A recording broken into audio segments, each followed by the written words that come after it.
Hello বন্ধুরা, রানুস কিচেনে তোমাদের সকলকে স্বাগত। আমার আজকের রেসিপি ক্ষীর পায়েস। ক্ষীর পায়েস বানাবার জন্য আমি এখানে 1.5 লিটার দুধ নিয়ে নেব। দুধের পাত্রটাকে গ্যাসের উপরে চাপিয়ে দিয়েছি ফুটতে দেওয়ার জন্য। দুধটা গরম হচ্ছে, ততক্ষণ আমি এখানে পায়েসের জন্য চাল নিয়ে নেব।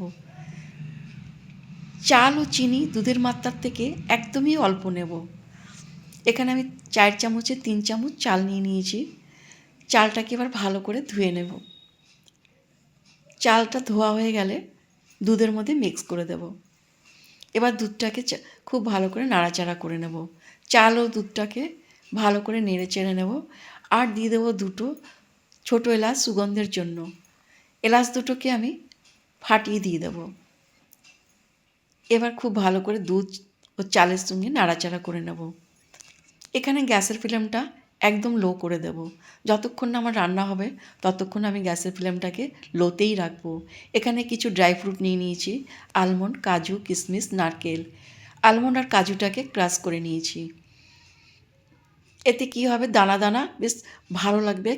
মুখে পড়লে পরে দানা দানা কাজু আলমন্ডের টুকরোগুলো খেতে খুব ভালো লাগবে।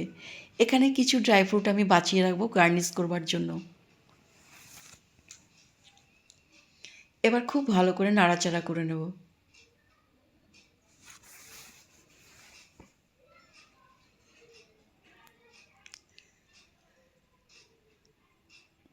গ্যাসের ফ্লেম লোতে রেখেই আমি পুরো রান্নাটা করব।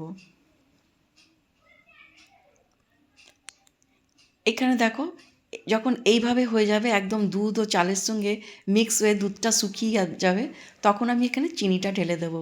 চিনির পরিমাণও এখানে আমি খুব বেশি দেবো না, মাত্র 4 চামচের 2 চামচ।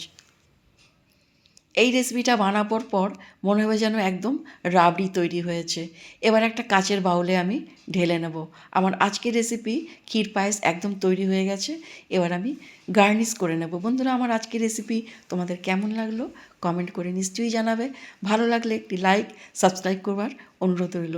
পরবর্তী ভিডিওতে আবার একটি নতুন রেসিপি নিয়ে তোমাদের সঙ্গে দেখা হবে। তোমরা সুস্থ থেকো, ভালো থেকো। বাই বাই বন্ধুরা।